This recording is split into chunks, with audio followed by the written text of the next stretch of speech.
Dalam nama Bapa dan Putra dan Roh Kudus. Amin.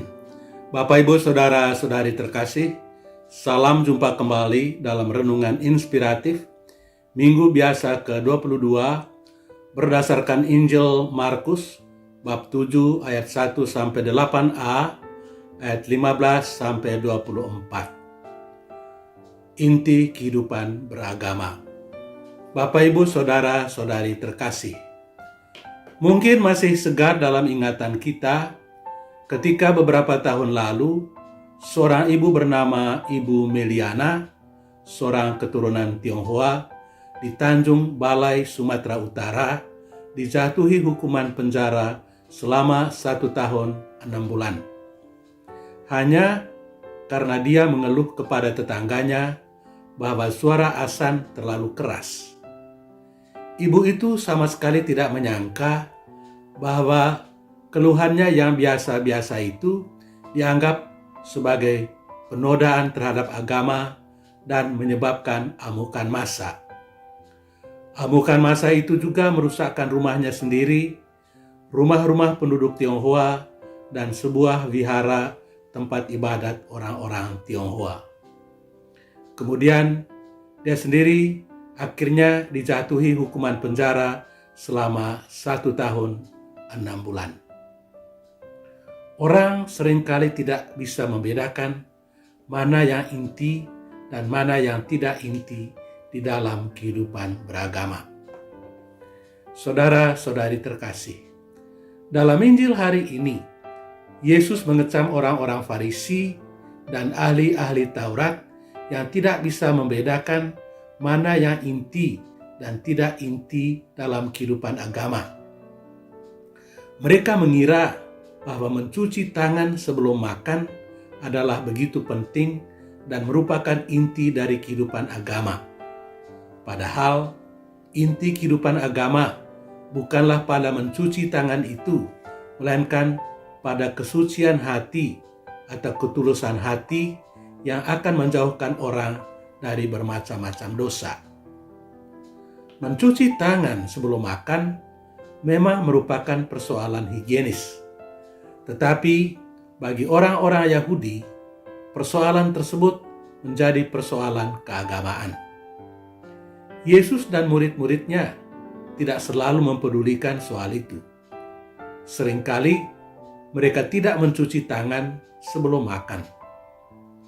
Dalam konteks masyarakat dengan peraturan kehidupan keagamaan yang sangat ketat, perbuatan Yesus dan murid-murid itu pasti menjadi perhatian dan batu sandungan bagi banyak orang. Oleh sebab itu, para pemimpin agama Yahudi, yakni ahli-ahli Taurat dan orang-orang Farisi, tidak dapat membiarkan hal itu terus terjadi. Itulah sebabnya mereka meminta Yesus untuk mempertanggungjawabkan perbuatan mereka. Tetapi Yesus balik mengeritik mereka dengan mengatakan, "Benar nubuat Yesaya tentang kamu, hai orang-orang munafik. Bangsa ini memuliakan aku dengan bibirnya, tetapi hatinya jauh daripadaku. Perintah Allah kamu abaikan untuk berpegang teguh pada adat istiadat nenek moyangmu." Perhatian mereka yang begitu besar atas persoalan tahir dan najis telah membuat mereka merupakan hal-hal yang inti di dalam kehidupan keagamaan sebagaimana ditandaskan oleh para nabi. Akibatnya, mereka hanya menyembah Allah secara lahiriah saja, sedangkan hatinya jauh dari Allah. Saudara-saudari terkasih, melalui Injil hari ini, Yesus mau mengajarkan sekurang-kurangnya 2 hal.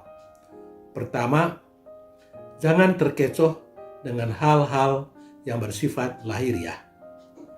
Kita tidak boleh menilai seorang sebagai orang saleh atau berdosa berdasarkan hal-hal yang bersifat lahiriah semata-mata.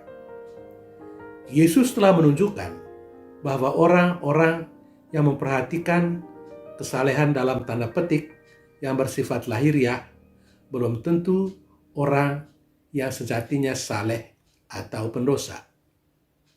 Kedua, kehidupan agama yang benar tidak cukup hanya dengan mengikuti ritus-ritus keagamaan, melainkan di dalam melakukan perbuatan-perbuatan baik kepada sesama.